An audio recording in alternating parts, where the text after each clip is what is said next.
When demons are awakened from the darkness and turn the world into a living hell, the goddess of faith will select 6 heroes, and these 6 will be given the powers to save the world. It is always only 6 that are chosen, and for this reason, they're known as the Brave of the 6 Flowers. A mysterious man, called Adlet Mayer, came to Piana to prove himself in front of the goddess of fate in order to become a brave. He has the verbal tick of calling himself the strongest man in the world in almost every sentence. A verbal tick that people often poke fun at, calling him an idiot and all sorts of insults. He interrupted the semi-final match between Battle and Quado in the holy tournament that chooses the Braves, proclaiming to be the strongest man in the world. The royal guards tried to stop Adlet, but he took them out. Afterward, he fought the 2 warriors and incapacitated them both, before being captured by more guards and thrown into jail. While in jail, a maid sneaked inside to meet Adlet. She was impressed by his fight and asked him about his fighting style, philosophy, and goals. Adlet replied that he believes he will become a brave, one of the 6 chosen warriors to fight the demon god, who also goes by the Magin, and that he wishes to fight alongside Princess Nashitania if she were to be chosen as a brave. Adlet also discovers that something or someone has been killing the 6 braves. He is then moved to an isolated prison cell in a pit. For many days and nights, Adlet remained in the dark pit, with barely any food and water. Some weeks later, the braves were chosen, and Adlet received the crest of the 6 flowers on his right hand.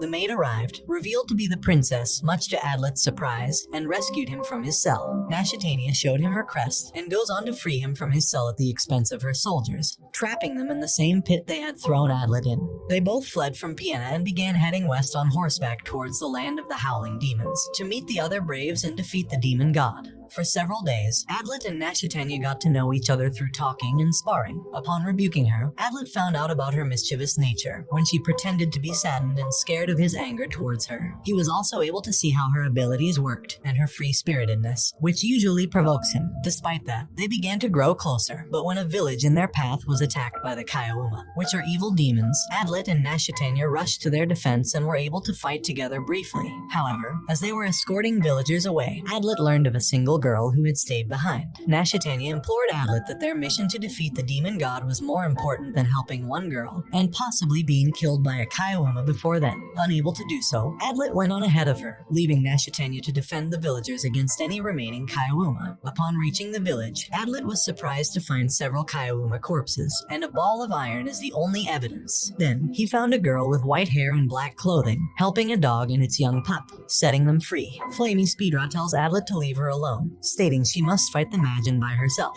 However, Adlet chases after her until she is forced to travel with him. He sends a message to Nashitania with his horse, telling her he found another of the 6 braves, and to continue towards the peninsula where the Magin is without him. Adlet and Flamey eventually run into a fortress, where soldiers explain to them about a barrier that should help the braves in a nearby temple. As Adlet and Flamey continued to travel, they were suddenly attacked by Nashitania and Goldoff Aura, who is another one of the 6 braves and almost like Nashitania's personal guard. Nashitania warns Adlet to stay away from Flamey as they suspect that she is the 6 flowers killer. As Flamey and Nashitania fight from a distance, Goldoff charges at her. Adlet tries to stop him, but Goldoff pushes him aside. Trying to end the fight, Adlet shouts for all of them to stop, and says that Flamey is not their enemy as she is also one of the 6 braves. Nashitania and Goldoff are surprised, and inform Adlet that Flamey is the 6 flowers killer. Flamey does not deny it, and confirms that she is indeed the killer. She then names some of her victims, and then says that Goldoff and Nashitania are also her targets, while aiming her gun at them. Adlet asks if Lura, a saint that recently went missing, was also her target.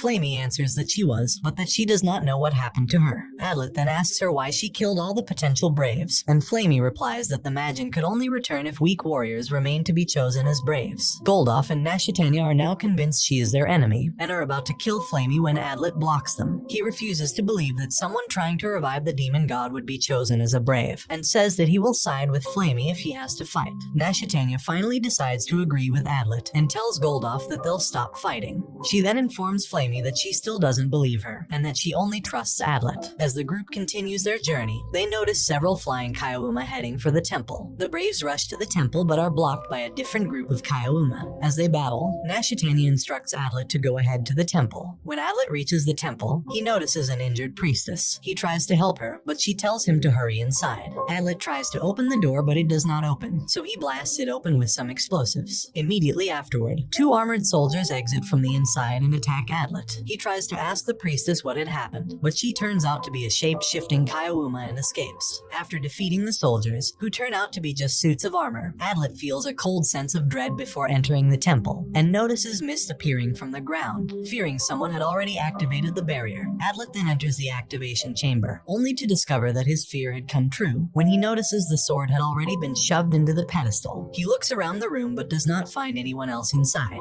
Nashitania, Flamey, and Goldoff arrive, and Nashitania asks Adlet why he activated the barrier. Adlet insists it was not him, and that someone else activated it and then disappeared. Fearing that they are trapped, the group proceeds to the pedestal and confirms that the sword is still inside. While the group tries to figure out what has happened, Goldoff manages to turn off the barrier and remove the sword, but Flamey says that the fog is still there. Adlet tries to turn it off by cutting his hand and dripping his blood on the pedestal while reciting barrier, release, but nothing changed. Nashitania then panics, grabbing the sword and attacking the pedestal, shouting barrier release, and claims that she was the owner of the barrier while breaking the slab. Flamey stops her, telling her that there is no point in panicking when they suddenly hear footsteps. A young girl called Chamat arrives and asks what had happened. She recognizes the members of the group, except for Adlet. Adlet asks who she is, and Chamat introduces herself and announces that she was also chosen as a brave.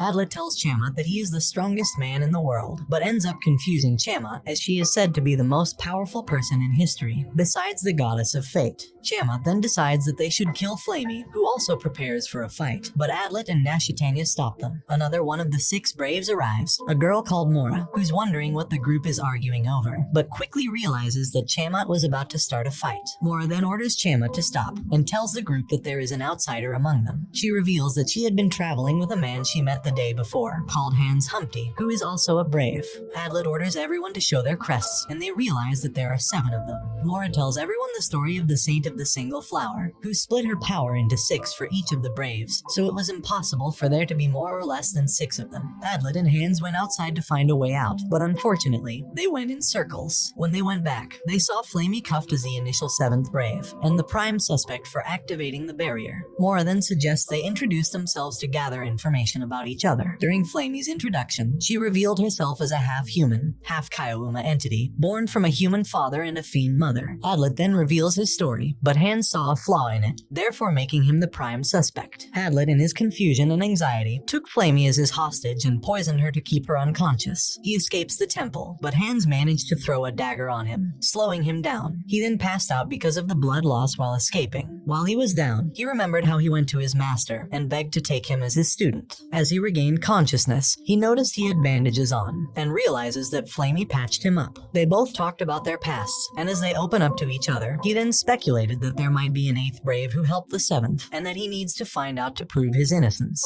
Adlet told Flamey about his past, how he was taught to fight and even learned science from his master. He also talked about a lizard-like humanoid Kaiowuma, who had 3 wings and went to their village when he was young. Flamey then confirmed that it was the same fiends who convinced her mother to give birth to her. Because of this, Adlet's best friend and sister died, leaving him behind. Flamey then reveals that her mother had pretended to love her, and tried to kill her after Flamey disappointed her, as she couldn't kill Chamat. Feeling betrayed by her own world, as well as everything she loved, she cut ties with the Kaiowuma, and gained the strong resolution of killing the Magin in retaliation. They then parted ways, and Flamey headed back to the others. Inside the temple, the other braves devised a plan to capture and kill Adlet. As they split into groups to search for Adlet, he went to the temple, where he was attacked by Hans. Adlet was able to escape, but then engaged in a battle with Hans in the forest. Adlet is trying to convince Hans somehow that he is not the 7th, but Hans suspects him still. As Adlet tried to trick Hans, he did not kill him when he had the chance to prove that he is not the imposter. Hans then told Adlet that he is the 7th brave, slicing his throat open. Adlet then realized that it was a hallucination, and Hans decided to believe in him as he saw his dying reaction, which would be different had he been the imposter. Meanwhile, Nashitania speculated that Hans might be the 7th brave, and is asking Goldoff for help, and to trust her that Adlet is innocent. Adlet and Hans went back to the temple to find clues, but Chamat was outside and decided she was bored of waiting, so she would just kill everyone to see if they were the traitor, attacking both of them by summoning her Juma, which are like her pets. Adlet and Hans battled Chamat, but her fiends would always regenerate regenerate, making them hard to defeat. They then thought of incapacitating Tiamat to stop the fiends. It was a success, and they captured Tiamat. They asked her if she knows anything about the activation of the barrier, and she nodded no. Adlet went to search for more clues and used the bomb that Flamey gave to give a signal to her. Flamey notices the signal and they meet each other. Adlet hypothesized about a saint's involvement in the matter, but Flamey rebuked them. Back at the temple, Hans told Mora and Tiamat the same thing, but Mara refused to believe it. Meanwhile, Nashitania confirms with Goldov if someone died by checking her crest. Adlet told Flamey his theory about the seventh, and then confessed his love for her, but she became even more skeptical, believing Adlet was trying to deceive her. Hans told Mora and Chama the same hypothesis, which made Mora call for Nashitania and Goldov to use their powers. She told them that Hans was severely injured by Adlet, making Nashitania snap and furious that she had trusted and defended him. Flamey pursued the escaping Adlet and made a signal to the others of their location. Mora caught up and the three engaged in a battle, but then Adlet surrendered and convinced Mora about Flamey's innocence, so the others wouldn't suspect her if he dies. Mora tried to kill Adlet, but Flamey decided to believe Adlet and stopped Mora. Adlet and Flamey then escaped but were cornered by Nashitania and Goldov, who were also out to kill Adlet because of Mora's lie. Adlet and Flamey were cornered by Mora, Nashitania, and Goldov. Adlet tried to go back to the temple to meet with Hans while Flamey backed him up. However, Mora and Goldov stopped Flamey, and Nashitania pursued Adlet in the process. He felt the chills as Nashitania gave the final blow and blocked her weapon using his hands, kicking her to escape. Goldov followed him until they went back to the place where they fought the fiends near the temple. As Goldov, Nashitania, Mora, and the captured Flamey got back together, Nashitania was shocked to see Tiamat with Hans alive. She then apologized to Adlet for attacking him. Adlet finally made a conclusion as to how he or she might have done it. His theory involved the Sun Saint, Rira, being kidnapped and was told to raise the temperature for over a week. As soon as one of the Braves opened the temple, they killed her, dropping the temperature, and a fiend ate her body. Hans was able to find the body, which then concludes as to who the seventh Brave was. Adlet reveals that Mora might have been the seventh Brave if his deductions were correct, but Tiamat rebuked his conclusion. She and Hans were able to find copies of the tablet and tools that might have been used for the real activation of the barrier. On the second tablet were instructions to reactivate the fog barrier, which was by removing the knife and shattered tablet, dripping blood all over the stand, reciting the spell, and breaking the tablet. This made everyone think that the person who broke the tablet was the seventh Brave. Flamey confirmed that it was Nashitania, shocking everyone. By deduction, Adlet also thought that the person who sent him to the temple was the one who planned everything from the very beginning, as he confirmed it. Nashitania then surrendered and claimed that she really is the seventh Brave, and Goldov was shocked. Nashitania told them that she wanted to kill them all because she believed that humans and fiends could live together in peace, but around 500,000 humans might die in the process. Adlet then ordered everyone to kill her, but she escaped. Adlet fainted due to the loss of blood, and as he regained consciousness, Mora apologized to him for not knowing who the seventh Brave was, and also took care of his wounds. After resting, they all went outside to go to the Demon King, but to their surprise, they met Rolonia, Adlet's childhood friend and the Saint of Blood, who apologizes for being late because of the fog, and claims that she is one of the Braves. During the confusion, troops from Gwenmire went to the temple to tell everyone that more than 1,000 fiends would gather there to go back to the land of the howling demons. They stopped thinking first as to who might be the seventh Brave, and strategized to kill the Demon King. And this brings the anime to an end. Don't forget to like and subscribe if you enjoyed, and turn on the notification bell so you never miss out on another video. Until next time, take care.